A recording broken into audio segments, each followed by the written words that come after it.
Breaking news. New reports break down manga's booming 2018 sales. Ladies and gentlemen, but before we get started, if y'all could do me a favor and go plus ultra and smash that subscribe button for me.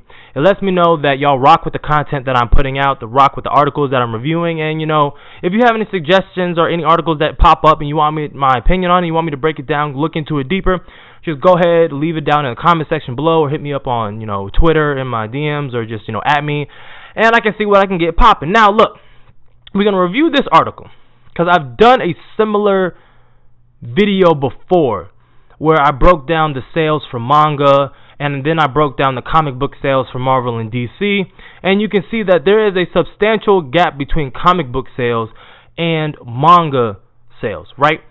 So when people tell me, and I hear other people on YouTube talking about it, how comic books are dying. Like, I follow a lot of comic YouTubers. I just do. Geeks and Gamers talks about it. Nerdrotic talks about it. Young Ripper 59 talks about it. Star Wars Girl talks about it. And they've all said before they're really not into manga.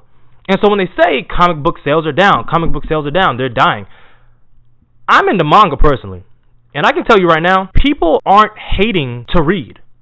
People still love action. People still love to read. People still love that comic format, right? It all derived from, the Eastern culture, but it's still popular, even to this day in 2019. People just have an issue with comic books in particular. I don't think that they're dying. I think that they need a massive reform. But we're going to look into this article. This one's talking about manga specifically in the 2018 sales, but the article comes from comicbook.com, and it says, from Megan Peters, it is the year 2019, and it looks like manga is back on track in the United States. It has been a bit since the industry peaked in sales back in 2007, but a brand new announcement has gone live confirming that manga is on the rise once more. Recently, a new paper was published in North America by the Society for the Promotion of Japanese Animation. Dallas Madoff gathered data from one of the United States' big manga publishers, and it was there they discovered sales are still on the up. According to the report, manga sales are growing year over year even today. The trend began back in 2013 and has continued well through this year. As such, the gross revenue of manga has risen by about 7.2% between 2017 and 2018, with shonen bringing in the bulk of the money.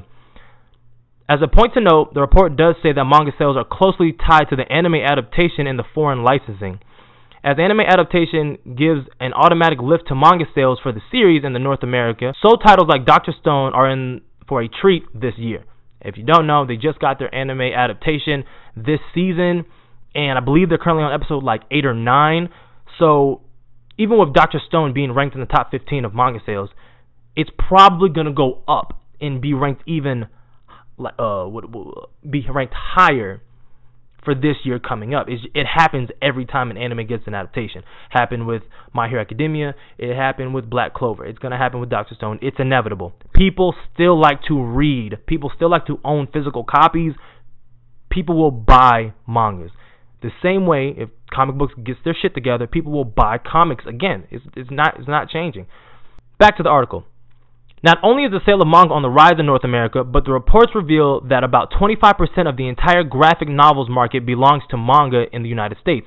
A solid 23% of the industry's entire gross revenue is bolstered by manga sales, with Viz Media leading the charge. The publishers print 47 of the 50 top-selling manga titles, such as My Hero Academia, One Piece, and more. Side note, My Hero Academia's mangaka, Hirokoshi, has credited his series and his inspiration for it for Western, comic book characters. Comic books shouldn't be in the predicament that it's in. Continuing with the article, this report is an encouraging one for fans as manga has continued to dominate book scan lists in the United States. Titles like Attack on Titans and The Promised Neverland have become juggernauts in their own right. Both of these titles also have highly popular anime adaptations to boot, lending evidence to the report notes about how anime and manga volley off of each other. With Hollywood continuing to embrace Japanese pop culture, titles like Pokemon and Akira will only grow in popularity as the next few years roll on, so fans are hoping overall manga sales will near their 2007 peak before long and then surpass them. That is the article, ladies and gentlemen.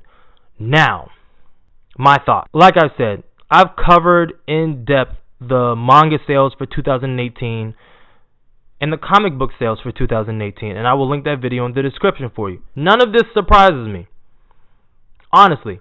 And as much as I want to use this as a moment to talk about manga, I just want to talk about how the West and comic books can learn so much from manga. It's not going to take long, ladies and gentlemen. Believe me when I say, Akira has opened up a new wave to anime adaptations, live action anime adaptations. But I don't want to say that just too early, because believe me when I say live actions don't do too well anywhere. If these, and this is what I want to talk about, and I'm just going to mention it briefly because I want to make a video on it.